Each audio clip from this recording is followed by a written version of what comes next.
नमस्कार, स्वागत है आपका ओमान न्यूज हिंदी में एक बार फिर से। सुप्रीम कमेटी ने फैसला सुनाया है कि ओमान में नवंबर के महीने से जो क्लास 5 से 11 तक के बच्चे हैं 100% अपनी जो उपस्थिति है स्कूलों में दर्ज करा सकते हैं। देखिए, ये जो फैसला है सुप्रीम कमेटी का वो कब आया है। ओमान में पूरी जनसंख्या को लगभग 87% जो लोग हैं वैक्सीनेटेड हो गए हैं।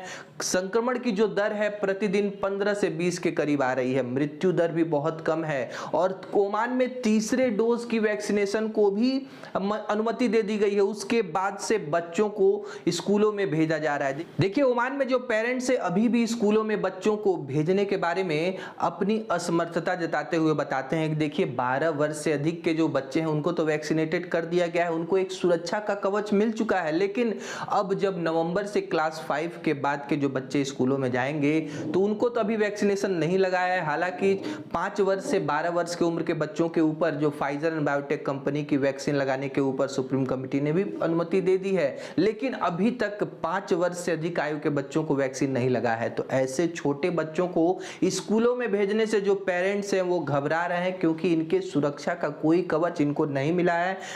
सुप्रीम कमेटी ने चिंता जताते हुए बताया है कि जिस तरह से कोविड के नए संक्रमण अलग अलग देशों में सामने आ रहे हैं, जो कि पुराने संक्रमण से और ज्यादा खतरनाक है, उससे और तेजी से फैलने वाले नए नए जो इसके प्रकार सामने आ रहे हैं। और इस समय ओमान में जो सोशल डिस्टेंसिंग है, मास्क लगाना है, शादी पार्टियों में जो लोग शामिल हो रहे हैं जिस तरह से लापरवाही बरत रहे हैं, ये भी चिंता का विषय है कि सुप्रीम कमेटी के जो एहतियात गाइडलाइंस है उसको फॉलो नहीं किया जा रहा है। और वो दिन दूर नहीं है कि जब लोग इस तरह से लापरवाही बरतेंगे तो ओमान को एक बार फिर से लॉकडाउन में बंद करना पड़ेगा, ओमान में भी लॉकडाउन लगाना पड़ेगा।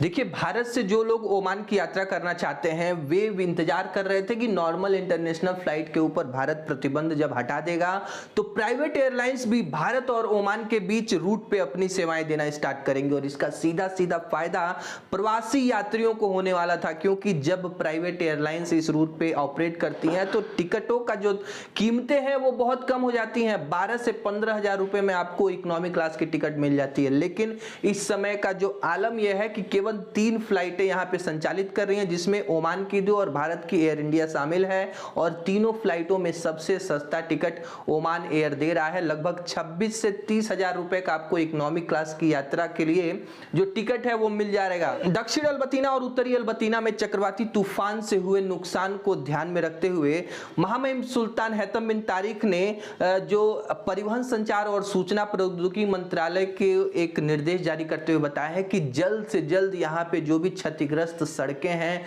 उसका जीर्णोद्धार हो जाना चाहिए, यानी इसका मेंटेनेंस कंप्लीट होना चाहिए। और अलग अलग कंपनियों को इसका कॉन्ट्रैक्ट दिया गया है, जिसमें 12 से 24 महीने का समय लग सकता है। ओमान के विदेश मंत्रालय ने लेबनान के साथ जो तनावपूर्ण रिश्ते हैं गल्फ कंट्रियों के, उसके बारे में खेद जताते हुए कहा है कि देखिए, सभी देशों को थोड़ा सा संयम बरतने की आवश्यकता है। कोई भी ऐसा मसला नहीं है जिसको हम बातचीत से नहीं सॉल्व कर सकते हैं। और साथ में ओमान सरकार आह्वान करती है कि कोई भी मतभेद हो उसको आप बातचीत के माध्यम से सॉल्व करिए, क्योंकि जो भी देश हैं, 2 देशों के लोगों के सर्वोच्च हितों को ध्यान में रखते हुए जो बातचीत है सबसे ज्यादा सुगम और अच्छा तरीका है। ओमान के आवास और शहरी नियोजन मंत्रालय ने एक अधिसूचना जारी करते हुए बताया है कि 31 अक्टूबर तक जो भी प्रतिबंधित जगहों पे जो अचल संपत्ति के मालिक विदेशी लोग हैं वे अपने उस अचल संपत्ति को ओमानियों के नाम पर ट्रांसफर कर दे। देखिए, ओमान में कुछ जगहें हैं जहां उस जगह को प्रतिबंधित किया गया है कि यहां पे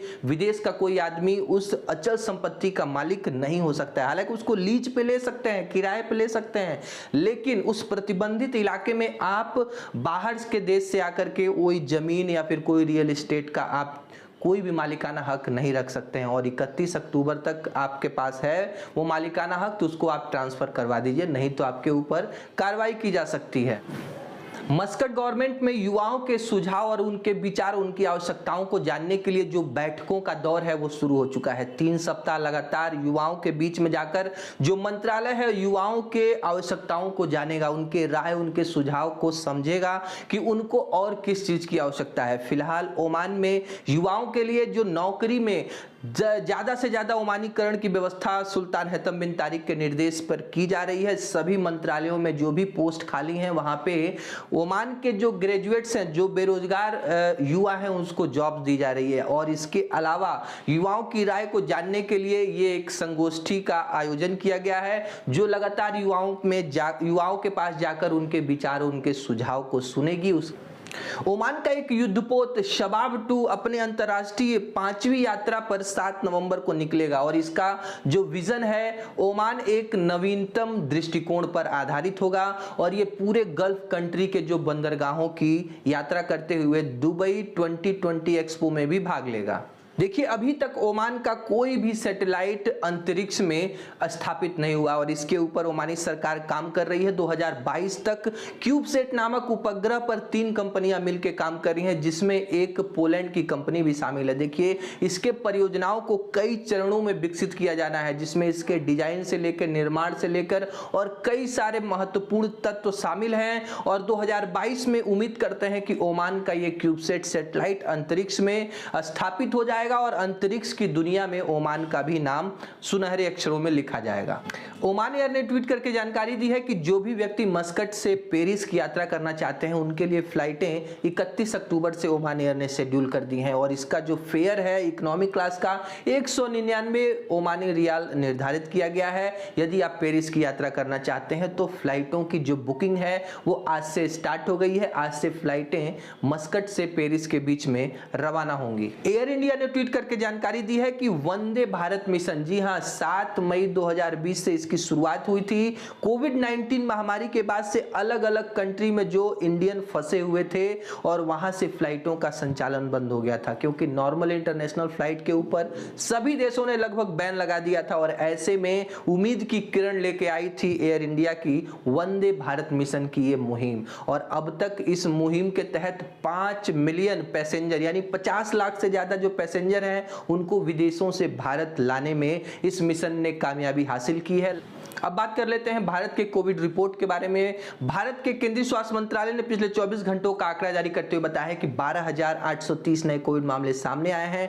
446 लोगों की दुखद मृत्यु हुई है। भारत में इस समय कोविड-19 के एक्टिव केस सबसे कम हैं, लगभग 1,59,272 लोग ही इस समय इन्फेक्टेड हैं। देखिए, भारत में वैक्सीनेशन की जो रफ्तार है लगातार एक पे एक कीर्तिमान स्थापित करते जा रही है। 106 करोड़ लोगों को वैक्सीन लगा दिया गया है। इटली में G20 देशों का शिखर सम्मेलन हो रहा है और इसमें शनिवार को भारत के प्रधानमंत्री नरेंद्र मोदी ने वहां पे आयोजित इस कार्यक्रम में भाग लिया। इसके अलावा वहां मौजूद फ्रांस के राष्ट्रपति इमैनुअल मैक्रों से उन्होंने मुलाकात की। इस बैठक में भारत के विदेश मंत्री डॉक्टर एस जयशंकर के साथ साथ भारत के राष्ट्रीय सुरक्षा सलाहकार, जी हां, अजीत डोभाल भी मौजूद थे। फ्रेंड्स, आज के लिए बस इतना ही। वीडियो कैसा लगा लाइक करके जरूर बताएं और चैनल पे नए हैं तो प्लीज सब्सक्राइब करें, ताकि ओमान से जुड़ी हर अपडेट आप तक एवरीडे पहुंचती रहे। मिलते हैं अगले वीडियो में, तब तक अपना और अपनों का ध्यान रखिए। नमस्कार।